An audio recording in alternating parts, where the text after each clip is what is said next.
having the feeling of being looked after. And we really want to work with small groups of people, up to 6 people, because that way we can really make it personal.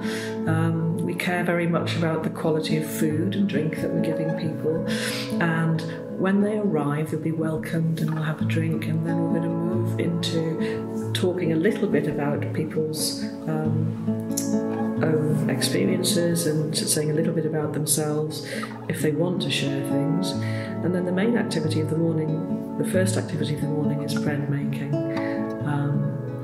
And for some people, they might have never made bread before. Some people might be more experienced in bread making. There's something about doing it in a group which is really lovely, that you're sharing an activity with people. And it's wonderful that we've got the same recipe and the same ingredients, but the loaves turn out differently. People do their own thing, and then we then move on to Pilates. Yeah, I think what is the retreat day? I mean, it is a planned day with, as Pauline said, the bread making, and we've planned their day. But the feedback we've had is that it doesn't feel like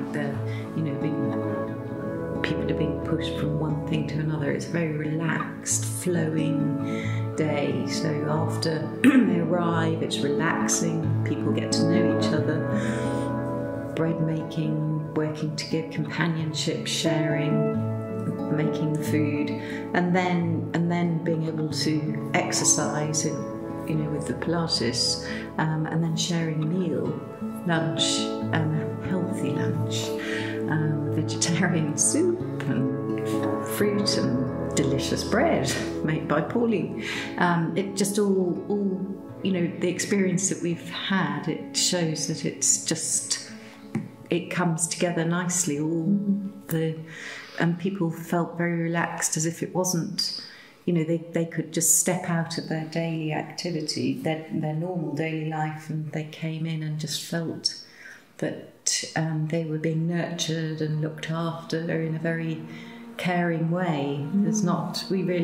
What we really want to do is transfer the benefits that we've both had from what we do to help other people, because we know what the benefits are, and that I think that happened today. And then after lunch, magic. After lunch, we all went down for a walk down by the River Till and through the woodland, and very deliberately did that in such a way that really encouraged people to slow down and to start to listen and smell and make use of their senses, so that you start to take in your surroundings in a very different way than if you're going on a fast walk. Yes, you slowed us all down magnificently. Yes, yes.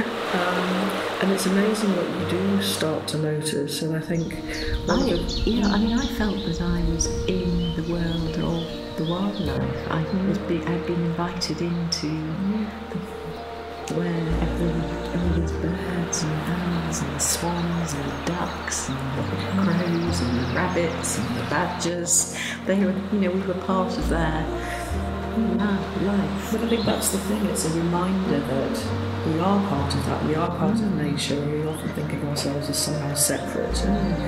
Spending time quietly and peacefully in nature just helps us to reconnect and to remind ourselves that we are part of nature, and we can learn from the plants and the trees and animals that are around us, and the birds. They're just getting on with things, and they're not worrying about things, they're just doing what they do.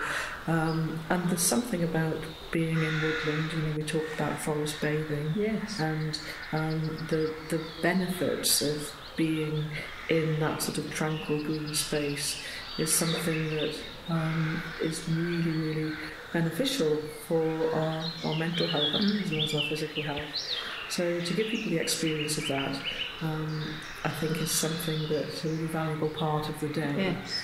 And so I suppose it all fits together, that the theme in a way is slowness. That Pilates is a very controlled and slow, and it's very hard doing it slow. It's much easier doing it slower quickly, the better. but to do it slowly is where you get the benefit.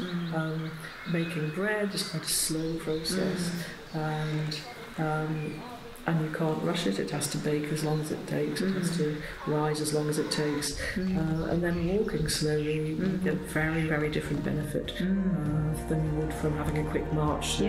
Which is probably and possibly what we're all used to doing, rushing from one thing to the next thing.